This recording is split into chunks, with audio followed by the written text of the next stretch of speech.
Alhamdulillahi hamdan katsiran tayyiban mubarakan fihi kama yuhibbu rabbuna wa yarda wa ashhadu an la ilaha illallah wahdahu la syarikalah wa ashhadu anna Muhammadan abduhu wa rasuluhu sallallahu alaihi wa ala alihi wa ashabihi ajma'in amma ba'du.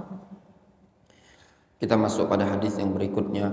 Wa an Suraqah ibn Malik radhiyallahu anhu qala 'allamana Rasulullah sallallahu alaihi wasallam fil khala' an naq'uda 'alal yusra wa nansibal yumna, rawahu al-Baihaqi bi sanadin dhaif.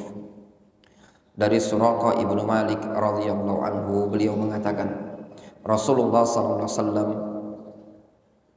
mengajari kami tentang adab pada saat di dalam jamban, di dalam WC, adab buang hajat. An naq'uda 'alal yusra, agar kami duduk pada bagian kaki kiri, wa nansibal yumna, dan kami menegakkan kaki bagian sebelah kanan. Rawahu al-Baihaqi bis sanadin dhaif.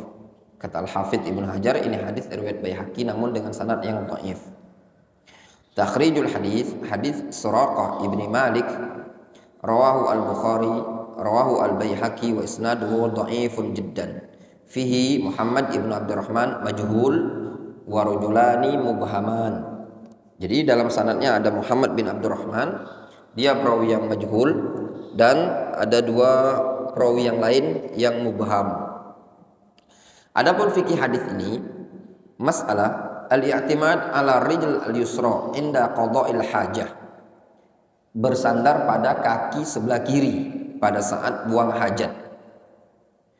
Jumhurul fuqaha yarawna istihbaba ayyaq'ada man arada qada'al haja ala rajlihi al-yusra wa yansib al-yumna wa dzalika li amrayn.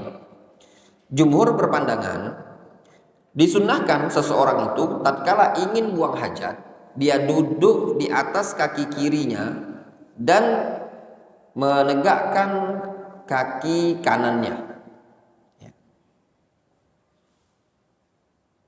Yang demikian itu alasannya sebagai berikut.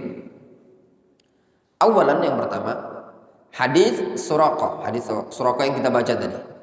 Allamana Rasulullah SAW fil khala an naq'uda 'alal yusra wa nansibul yumna. Wa maknahu, maknanya ya. Naq'ud 'ala rijl al yusra, duduk pada kaki kiri. Wa namil bil badan 'alal yusra, dan kita memiringkan badan ke sebelah kiri. Hatta yakunal badan fil ghalib muttaqi 'ala rijl al yusra, sehingga badan ini lebih bertelekan, bersandar, bertumpu pada kaki sebelah kiri. Wa takunul yumna mansubatan, sedangkan kaki kanan tertegak. Gimana contohnya? Tergambar. Coba duduk. Duduk antum, jongkok.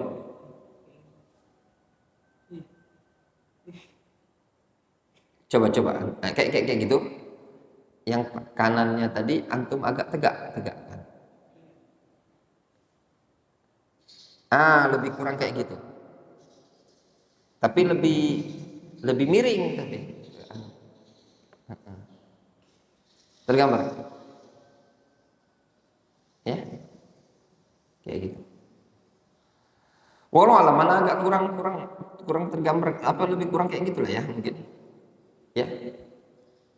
Jadi Rasul duduk sebelah kaki kiri. Jadi agak miring ke sebelah kiri. Coba.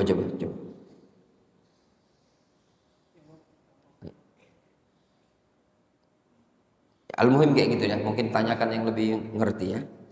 Sanian, anna hadhihi tariqah inda qada'il haja ashal wa a'wan ala khurujil fadalat mimma law qa'ada mu'tadilan. Alasan kedua, yang di sini duduk seperti ini lebih sunnah, karena metode seperti ini ketika buang hajat itu lebih mudah untuk keluarnya kotoran-kotoran dibandingkan duduknya normal. Ya. Lebih mudah. Fal hadits wa in kana dhaifan, hadis ini meskipun dhaif, lakinnal makna sahih. Akan tetapi maknanya memang sahih. Wa makana fi maslahatun wa khairun lil insan fahuwa muraghabun bihi fi syara'. Sesuatu yang memang ada maslahat dan kebaikan bagi manusia pasti disyariatkan, didorong, dianjurkan dalam syariat. Wa dhahaba ba'dul ulama, sebagian para ulama ada yang berpendapat ila adami istihbabi hadzal kaifiyah. Sebagian para ulama ada yang berpendapat tidak disunahkan tata cara seperti ini inda qada'il hajah, ketika buang hajat, tidak disunahkan. Kenapa? Li dha'fil hadis, dikarenakan lemahnya hadis ini. Wa qaulul jumhur aula lima fihi min maslahatin wa manfaatin. Sedangkan pendapat jumhur itu lebih layak dikarenakan padanya ada maslahat dan manfaat. Wallahu alam. Tata cara yang seperti ini perlu anda pribadi ya juga perlu mungkin bertanya ya, bagaimana tata cara yang sunnah sekali. Adapun tata cara kita itu biasa jongkok ya. Ya. Wallahu a'lam. Naktafi bihadzal qadar.